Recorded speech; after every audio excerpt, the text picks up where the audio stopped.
Here we go. Let's make it a good day. We do it our own way. Let's make it a good day. Oh, no matter what they say. Oh, yeah, yeah. Good morning, St. Paul. Good morning, Minnetonka. Good morning, the entire state of Wisconsin. Just broadly. And good morning to you. I'm Jason, or welcome to the Jason Show. I'm Jace. I'm getting down there. Just a couple more days. Please welcome my sidekick sister from another mister and Sears Paint Department's Employee of the Month, Kendall Mark. We've got the paint. That's right. Yeah.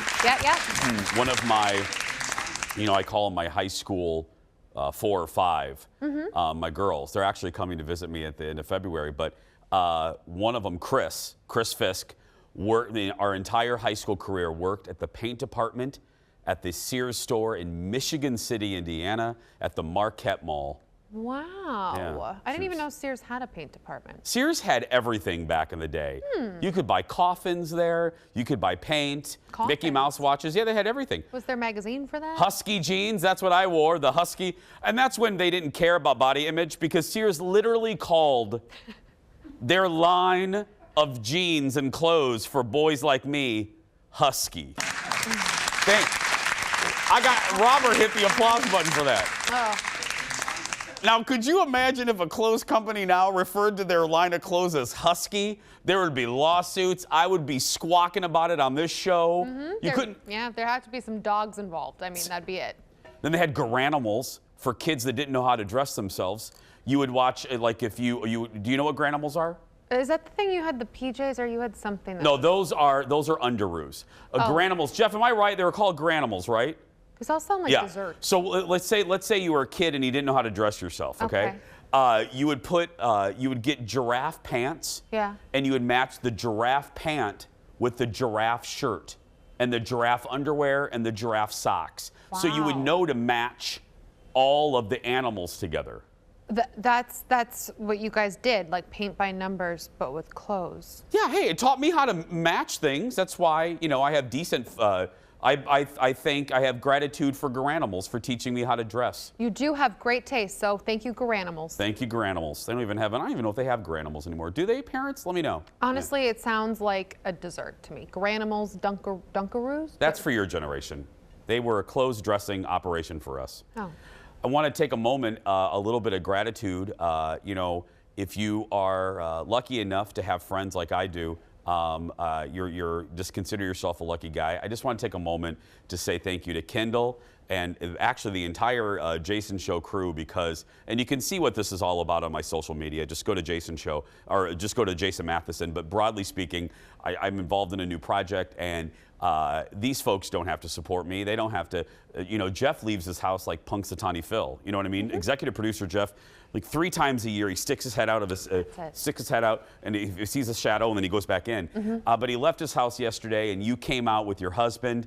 Eric came out to another event. And I just want to say, I'm a lucky guy to work with you guys. And it meant a lot to me to have you guys and to have your support. And thank you very much. Thank you. We loved it. Thank you. Yeah. You can see pictures.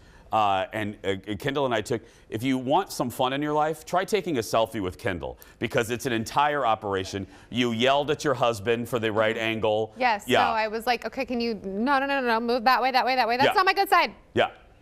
She's like, Jordan! Yeah, I mean, it was not quite like that, but poor Jordan had to deal with 2 narcissistic TV people. Divas trying to take a photograph. Okay. With a sign. Yeah. Oh. Then, of course, Kendall has to do her pose, right? Do the pose.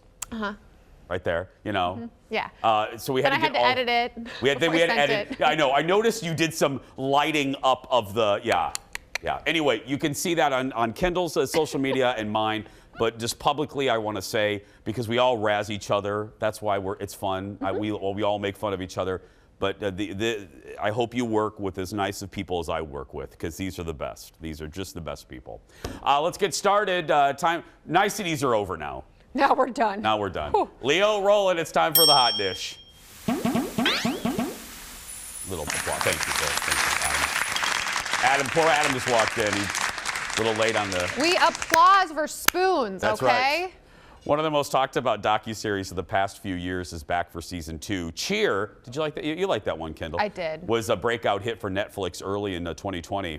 Remember early 2020? Anyway, the new season will address the serious allegations against one of the show's star, fame from the first season and new rivalries. Look at this. It's definitely the hardest season I've ever had. One of the show's breakout stars is facing a 15-year sentence. I can't even, process it right now. Everyone just felt lost. Cheerleading is the only thing that could get my mind off of everything else. If Navarro slips up this year, Trinity Valley is right there to snatch the title from them. I'm Bonte Johnson, and I'm head coach of Trinity Valley. Don't come to the Valley just because you want to be famous. Come because you want to be the best. We're used to the David and Goliath type thing, but Goliath is looking awfully big right now. I don't need to win any more trophies, but I do want to be the best. My mindset was how I was in football. I'm out to destroy you. TVCC has the best tumbler. Angel Rice is the Simone Biles of cheerleading. But it's not what you do, it's how you do it. Season 1 star Jerry Harris is facing several serious sexual misconduct charges. The first season of Cheer, by the way, won 3 Emmys, like I said, in 2020. This was, you know what this did? I didn't write it off, but I had a very shallow base of knowledge about the athleticism needed, the fact that these are athletes. Because it's easy, cheerleaders in pop culture sometimes can be jokes. They're the popular girls and guys. You know what I mean? Yeah. This made me appreciate the hard work that goes into this. Plus, there was good drama in season 1. I mean, come on, it was really, really good. Yeah. Well, and I remember watching Bring It On forever ago when it came out, and that was sort of my first look at, holy, these people are ridiculously athletic people. And then you kind of forgot about it, and then you go and watch this, and you're like, oh, they're real life athletic people. It's not just dramatized for a movie. These guys actually are crazy, crazy athletic, really dramatic, and I love the high ponytails and all the makeup. It's so fun. What do you mean you're telling me you were not a cheerleader for the Red Wing River Otters or whatever you guys were? I mean, we are the Wingers. Okay, yeah. Thank you. Okay. A little bit louder, 3. No, no, I was not. I was not a cheerleader. What in the name of Gayle King is a winger? Well, we Like think Deborah? Are we talking like Deborah Winger? It's an eagle. It just sounds better. I don't know if they couldn't get the rights to the word eagle, but we are the Red Wing Wingers. And The we are rights proud. to the word eagle? It's an animal. I don't know, but we're the Wingers, and we're. If the good people of Red Wing are watching, I think it would be hysterical if you did actually change your mascot to Deborah Winger. The Red Wing. Keep your name, the Red Wing Deborah Wingers, and then it's just a face of her from Terms of Endearment.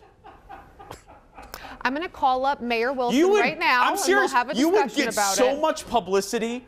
You would be the most famous And feared. Yes.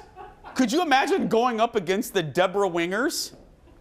I'm afraid of Deborah. Shirley MacLaine was afraid of Deborah Winger. Are you done insulting my people now? I'm not insulting. I'm giving them free marketing advice. People are ready to send off emails today. Don't give them any kind of anything. I am not. Yeah, I'm getting ready to go on vacation. I already have enough people who hate me. I don't need any more emails Don't or text worry, messages. Red Wing. Yeah. Jason loves Red Wing. I do. I'm just telling you. My best friend's a marketing person. The Deborah Wingers. Come on. I'll call people. Thank you. Next up, it's the moment some movie fans have been waiting for since 1983 when Terms of Endearment came out. Overnight, the first episode of the new series, The Book of Boba Fett, started streaming on Disney+. If you haven't seen any of it, here's a little preview. What prevents us all from killing you and taking what we want?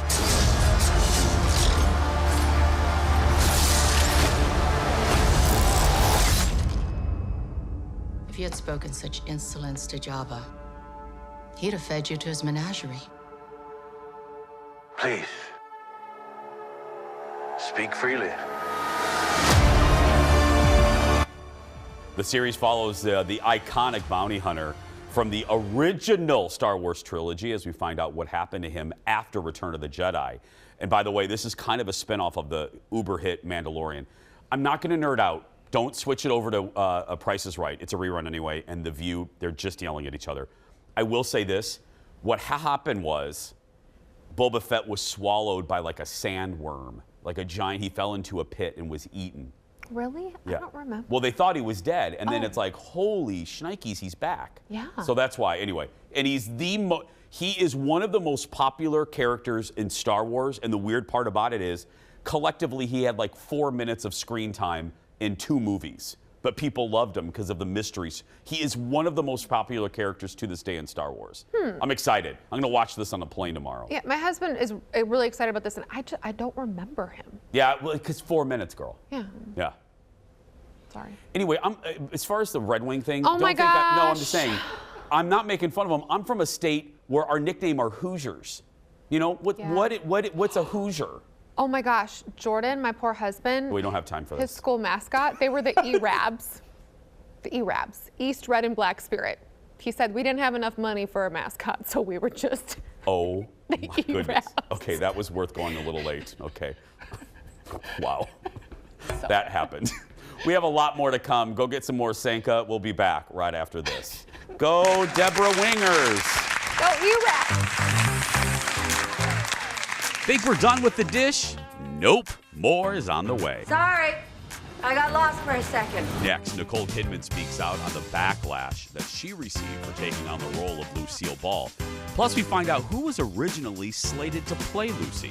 Then, this isn't your everyday radio station. What is it like being a DJ at an armed services radio station? We're going to find out when a former coworker, now military radio star, joins us live from Italy.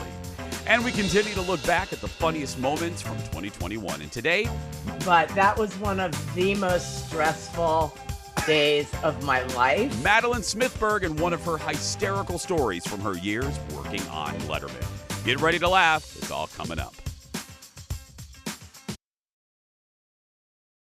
You know, folks, for my money, a 10th anniversary just would not be complete without Radio City Music Hall, of course. A lobby full of sheep and a handful of border collies.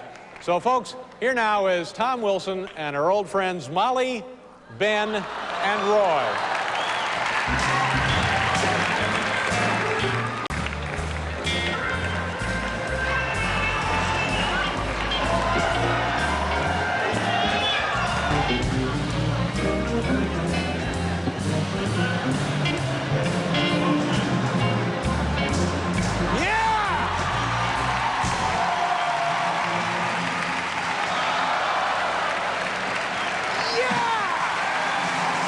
Sheep are on their way to LaGuardia. So good. Welcome back, my friends. That's an iconic clip from Late Night with David Letterman. That was part of his 10th anniversary special on NBC in 1992. It's so good. Well, we're showing you that because this week we're looking back at some of our favorite moments from The Jason Show in 2021. Madeline Smithberg, over the last couple years, has become one of our favorite guests. If you do not know, Madeline Smithberg was a segment producer for Letterman when he was on NBC. She then went on to co-create The Daily Show with our other good friend, Liz. Now she hosts an online cooking show called Mad in the Kitchen. Well, back in January, Madeline talked to us about the segment right there with the sheep and border collies, calling it one of the most stressful days of her life. Look at this. But that was one of the most stressful days of my life. Just to give you an idea, I had to write that introduction as I was a segment producer, and normally you would write your introduction and it would just go into on a hand card or a cue card for Dave. But for Radio City, we had to get our introductions in like 3 weeks earlier because somebody wrote them with gigantic, like ridiculously gigantic magic markers, and the cue cards were 10 feet high. And I've never had writer's block. But that's not the story. The story was I had gone to the State Fair of Texas and I found this guy who had these amazing border collies and they herded sheep. So we brought them into the studio at 30 Rock and we had some trouble. And during our rehearsal, there was a news studio right across the hall. It was called Live at 5 with Sue Simmons. and NBC News. And during our rehearsals, some of the sheep got kind of loose, and they ended up in the Live at 5 studio, and they were doing a broadcast, and so they weren't that happy. But Dave loved it. They went on the elevator and they left. And when it came time for the 10th anniversary, he specifically requested, and somebody came to my office and said, Dave wants the Border Collies on the anniversary show. And I remember thinking, okay, knowing that this was going to be, because like tensions were high, 10th anniversary, Radio City, the Rockettes, Bob Dylan. So I booked the guy. He's wonderful. And all of Radio City is a national monument. Yes. Even the rugs, the carpets are national monuments. So those Border Collies held those sheep on a vinyl mat on the carpet that was a national monument for 6 hours without moving. I've never been so impressed with a dog or a human. I mean, it was amazing.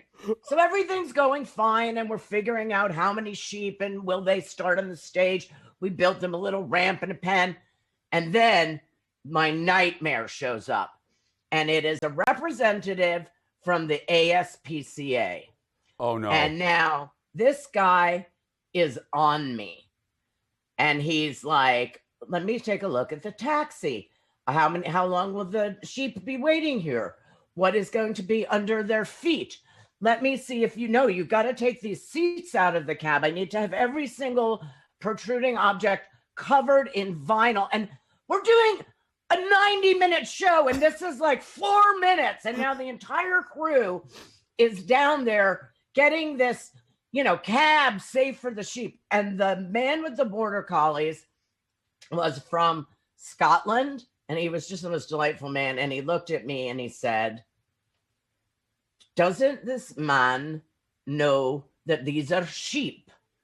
And that they live on rocks and in crags, and they're lamb chops minus 24 hours. Does he not aware of this? So the guy keeps pushing and pushing and pushing. And I go, what are you really concerned about? And he said, I'm just worried about the stress to the sheep. And I lost it. I said, the stress to the sheep? I had to write a 10-foot-tall cue card. I've been on the phone with London. I've had to clear I haven't slept. No one on this staff has slept in 6 weeks. And you're worried about the stress to the sheep? And that was it. We sent them in a cab, and they went ostensibly to the airport. But he really wanted to know, where are they going? I go, they're going around the block and getting back out. Lay off. Anyway, that is my story, and I'm sticking to it. Oh, my goodness. What? So good. So good. She's a great, I love a good storyteller, and she's a great, great storyteller. So good. I love her so much. Shayla and Madeline, two of my favorite, and that Midwestern Mom, three of our recent finds that I love and makes our show better. And I feel so lucky as a late night nerd. I love Letterman. The fact that she's even in our orbit, Kendall, the fact that Madeline Smithberg is in the same orbit as our show means a great deal to me. I love it. Madeline, by the way, will be back on our show in a few weeks. You can find her on YouTube and Facebook in the meantime. Search for Mad in the Kitchen and show her mad love from Minnesota. I have an update on the Red Wing, Deborah Winger thing. TCNL just wrote to me that her elementary and middle school mascot was a sand lizard. A sand lizard. Touche. What is a sand lizard? A lizard in the sand? Is it a lizard in the sand? Thank you, Kendall.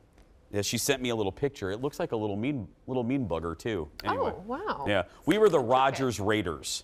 The Raiders. The Raiders. Very, that's normal. Yeah, blue and gold, the ugly shades of blue and gold. Oh, not silver and black? No, ugly, like gross baby blue and ugly yellow. Oh, we were purple. Purple, red, Purple's and white. good. Purple's, that's good.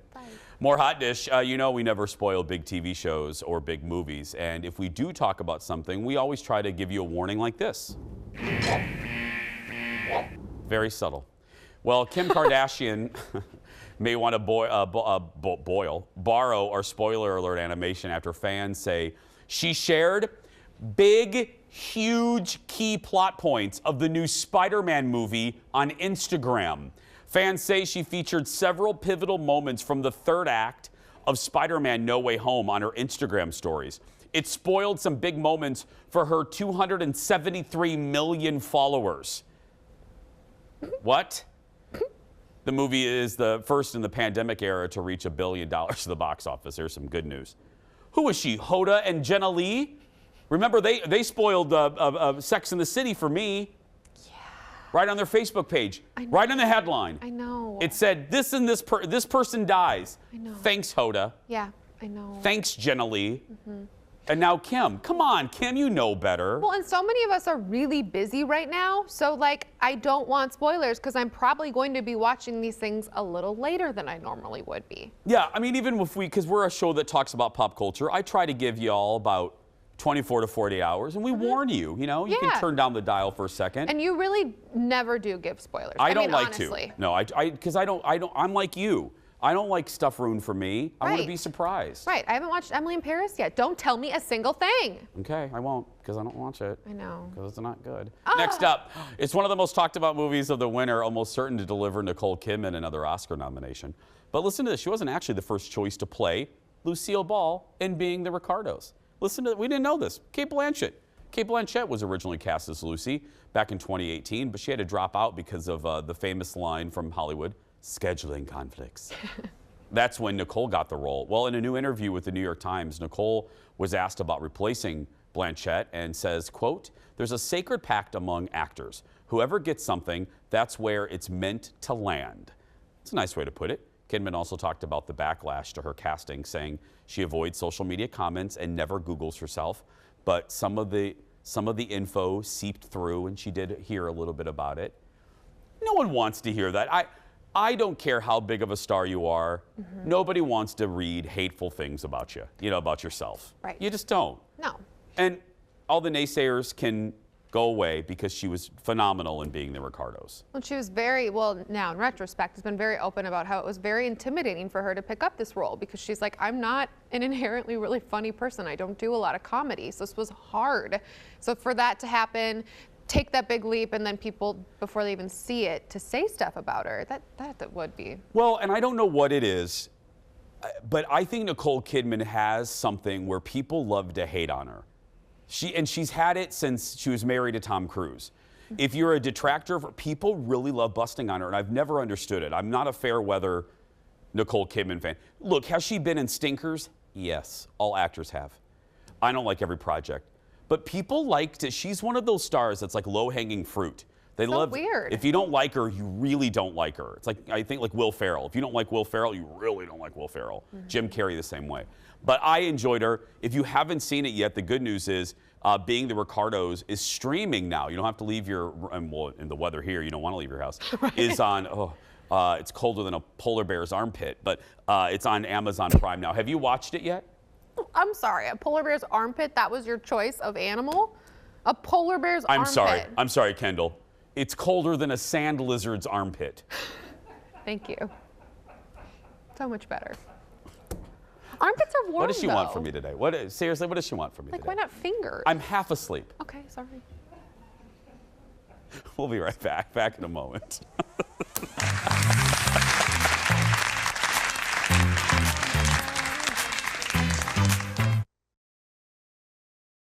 Let's make it a good day. We do it our own way. Let's make it a good day. Oh, no matter what they say. Oh, yeah. Welcome back. We all have our favorite radio stations, My Talk 1071, and TV stations, Fox 9. Hopefully you watch the Jason Show on one of them. But when it comes to the men and women serving our country overseas, the American Forces Network is providing them news and entertainment around the world. And one of our former co-workers here at Fox is part of the operations in northern Italy. Joining us live from, how do you pronounce it, Brandon? Vicenza. Thank you. Italy is Sergeant Sergeant Brandon Rickert, also known as, and I'm going to try to say this without laughing, DJ Rickety Cricket. I love it, Brandon. Yes. Okay, let's start there, buddy. How did you get the name Rickety Cricket? So I got to pick my own DJ name, which was fun, but the name came about way back in 2010. I was in Afghanistan, and my platoon leader was writing me up for an award, and the document he was using on the computer, I don't remember if it was Acrobat or whatever, it kept auto-correcting my last name, Rickert, to Rickety. And at the time, Always Sunny in Philadelphia had just come out, so I earned the nickname Rickety Cricket, so I just went with it for my DJ name. Okay, now, obviously you know TV. It's only a 5-minute segment, but draw a line for the viewers, Brandon. Okay, so you were an engineer here at Fox. You joined the military. Yep. How did you get from a sergeant to sergeant plus DJ duties? Well, I got lucky.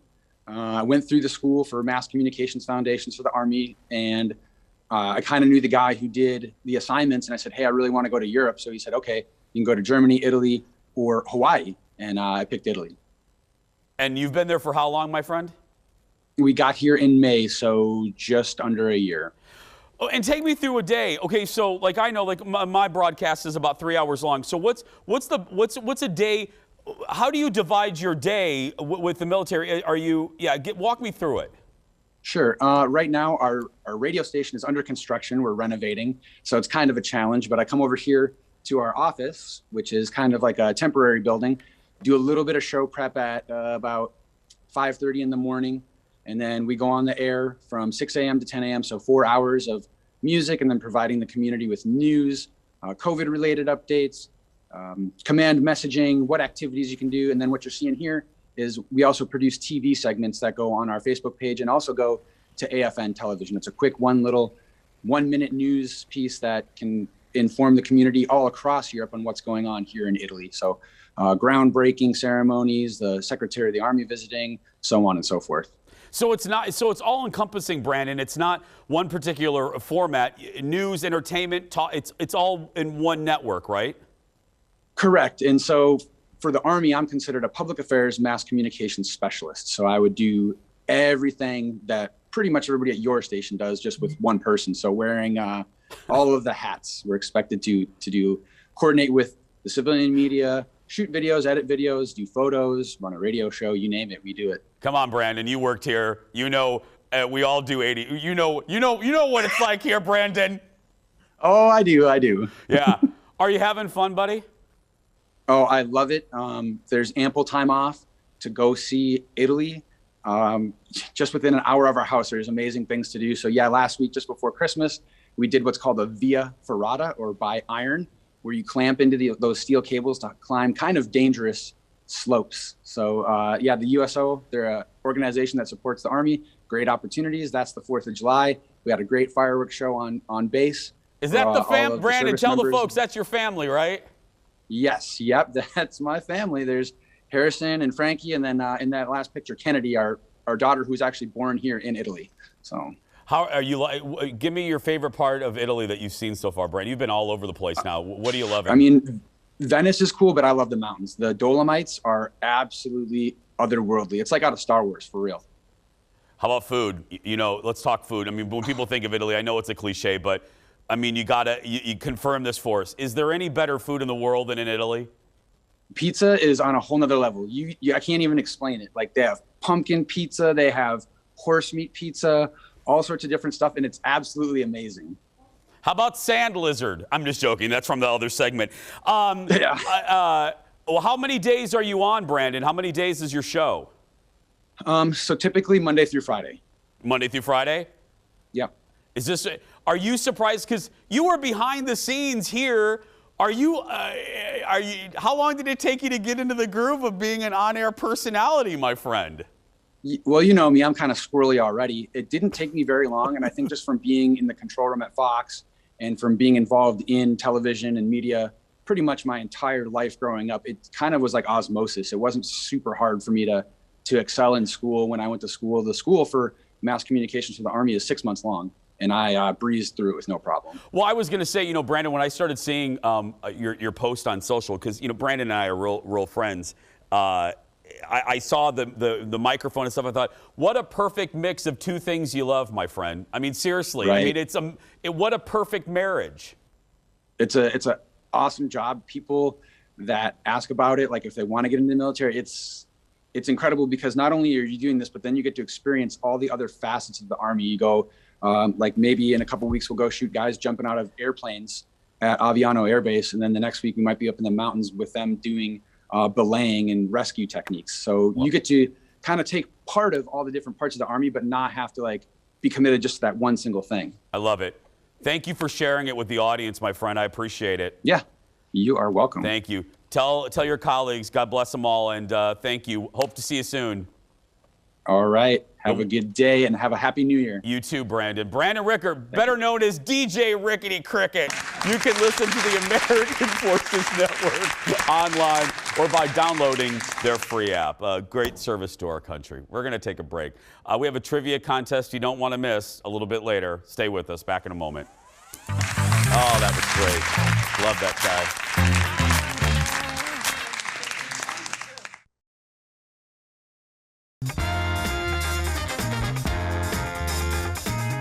In 5, 4, 3, 2. Okay, welcome to Wayne's World. Party on, Garth. Party on, Wayne. Okay, we've got a new feature on Wayne's World this week, which allows us to travel through time and space. It's called Chroma Key, and it's really handy if you want to go to New York. Hey, we're in New York. I got a gun. Let's get to a Broadway show. I guess kids get this? Oh, they love it. Yo, taxi. Or maybe you prefer Hawaii. Mukalakahiki. Come on, you want to lay me? Pass the poi, mahalo. Gung, chugga, gung, chugga, gung. Or say you want to go to Texas. Howdy, partners. Let's raise and rope broncos. Let's go down to the floor. Howdy, y'all. Or imagine being able to be magically whisked away to Delaware. Hi, I'm in Delaware. One of the great scenes from the 1992 movie Wayne's World starring Mike Myers and Dana Carvey. I was just talking to executive producer Jeff. He watched it recently, said it still holds up. Still funny. Welcome back to the show. Yesterday we highlighted songs turning 30 in the new year. Today, it's all about movies. From Wayne's World to the Whitney Houston classic The Bodyguard to Basic Instinct and Aladdin. Right? 92 was in a very memorable year for movies, and one of the biggest hits featured Singing Nuns.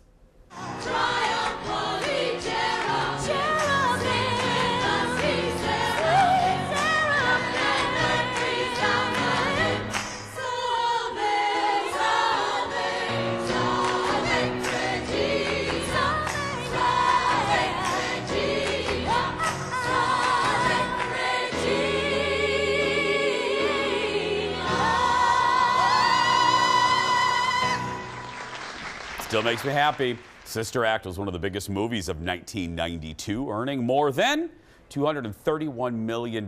Fun fact, Bette Midler was offered the role but turned it down and went to Whoopi Goldberg. And they had Sister Act 2, which your generation loves. There's maybe a little bit older than you. There's a connection with Sister Act 2 in your generation. We love Sister Act 1. Oh, okay. Yeah. The next movie turning 30 in 2022 features a line that people still say today. Colonel Jessup, did you order the Code Red? You don't have to answer that question. I'll answer the question. You want answers? I think I'm entitled. You want answers? I want the truth! You can't handle the truth! Wow. Probably, look, if they're making a book of most well-known movie lines, that has to be top 20. A Few Good Men, Tom Cruise, Jack Nicholson, Demi Moore. It was written by Aaron Sorkin and went on to earn 4 Oscar nominations. At the time, because Demi was, all of those folks, well, they're still big, but that casting, all of them in one movie, back then that was a huge deal to have Nicholson and Cruise together, and then Demi, who was arguably at that point the biggest female movie star in the world coming off of Ghost. You know, that was, have you ever seen that? I have, yeah. I love that movie and definitely held up. It does. Tom Cruise looks really good in that too. Yeah. Finally, one of my favorite movies of 1992 that's still played on basic cable channels almost weekly. This one. They're gonna have 4 teams, 16 girls to a team. That's right. 64 girls. Yeah, what are you, a genius? You know, they got over 100 girls here, so, some of yous are gonna have to go home. Yeah, sorry about that. Come on, Doris. Those people are jerks. What do you mean, some of us? Do it.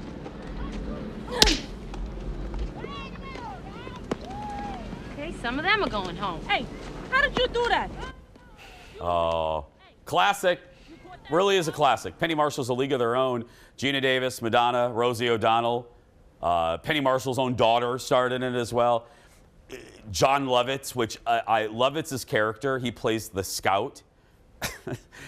He goes, he's like this, you see? Come here, you see? And he brings the girls into, well, that's Wrigley Field. He brings them in the Wrigley Field, and they're farm girls. And he goes, see the grass, girls? Don't eat it. And then the other scene is they're looking at the train and nobody's moving. And he goes, see, the way it works is the train moves, not the station. I love Lovitz's character in that movie. Well, a new TV show, by the way, based on the same story is coming to Amazon in the new year. Speaking of League of Their Own, who can forget my little princess over there? Kendall, right there, in her best Dottie Rockford Peach Deer at our Town Ball episode. That was, I gotta tell you, you looked phenomenal. Thank you. I did like the costume. Did I ever tell you my husband used to mow the lawn of where the Rockford Peaches play? No, you've never told me that before. Really? Have I told you that a few times? You've told me that about as many times as I've told you about Dallas things. Oh, yeah. A lot. Yeah, it's all right. But I still love it. It's a great fun fact. What a weird thing, right? No, I love it. Other movies in '92, The Mighty Ducks, Home Alone 2, and Batman Returns. It was a huge year. Again, Michelle Pfeiffer, Catwoman outfit, so good. Okay, speaking of old stuff, a trivia contest you don't want to miss when we return. Back in a moment. I'm nervous.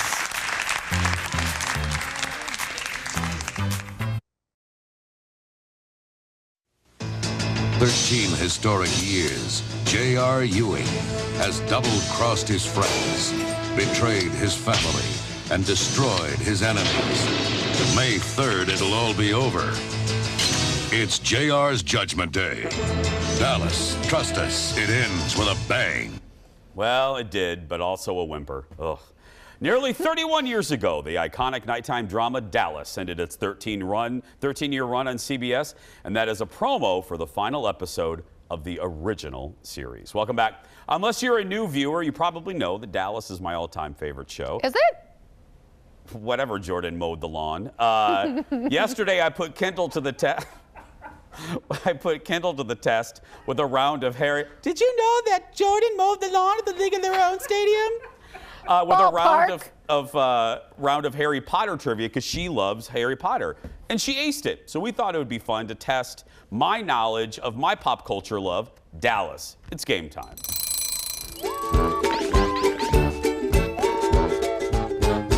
Here's how this is going to work. Kendall's holding the quiz questions, and you play at home. These are a series of Dallas trivia questions to see how well I really do know my beloved Big D. Okay? Okay. Oh, wow, the music. Thank you so much, Executive This is Producer from Jeff. the Oh, my God. Question 1. 1979 Question season, 1. I believe. Okay, yeah. He's going to keep going. We got to roll this Okay. up. Besides Larry Hagman, which actor is the only other person to appear in all 356? Ken Kirchhoff. Okay, did we not do this Oh, that's right. I yesterday? yelled at you yesterday for this. Go ahead. People at home want to play. Go ahead. Is it A, Barbara Belgettis? Is that how you say- Belgettis. Sure, her. B, Charlene Tilton.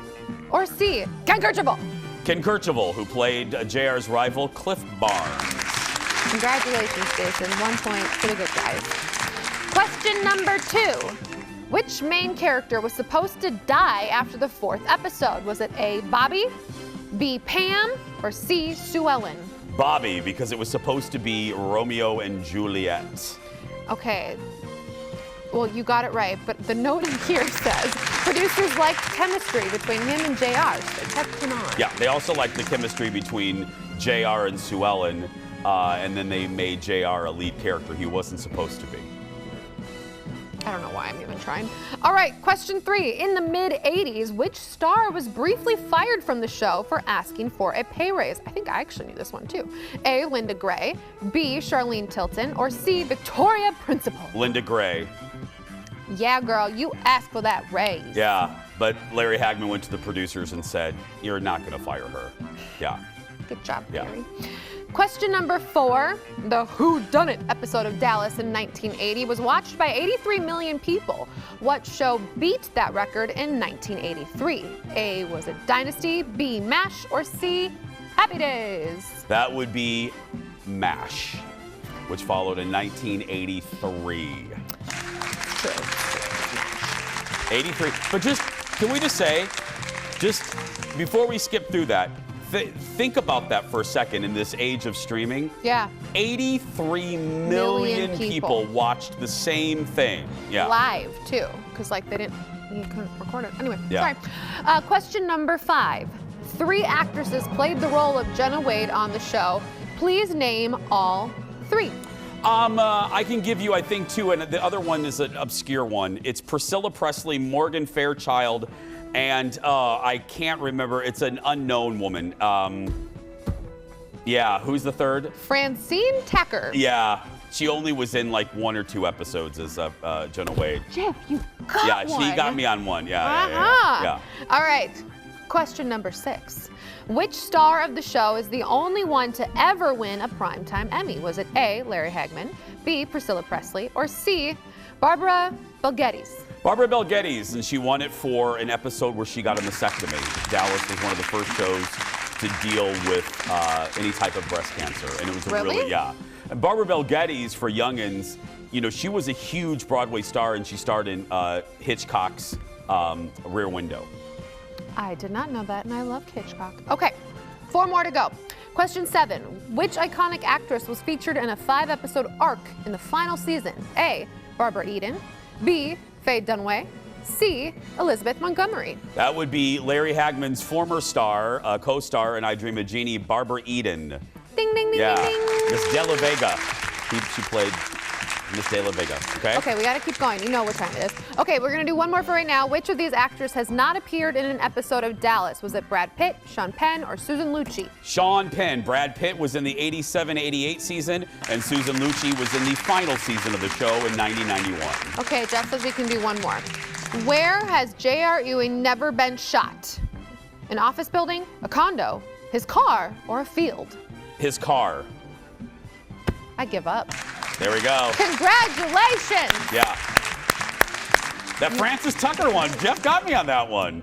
Good job. We're going to take a break. We will be right back, darlings, right after this.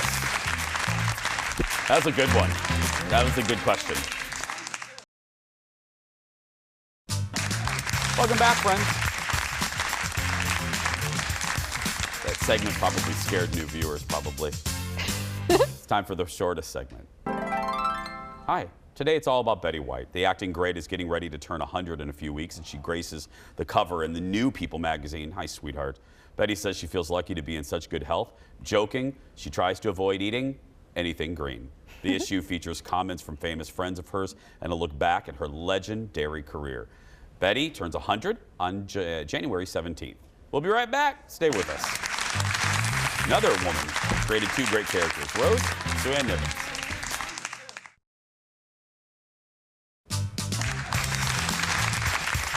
Welcome back. We usually do the surprise goodbye right now, but Kendall and Jeff have worked their magic, and they have 2 more Yes. questions from our Dallas trivia. Okay. Executive producer Jeff really thinks this one could stump you. Okay. What is the name of Pam's evil sister? Cassandra, Catherine, or Cassidy? B. Catherine Wentworth, played by Morgan Brittany. Yeah, okay. Well, you clearly don't know him well enough after all these years, Jeff. Okay, last question.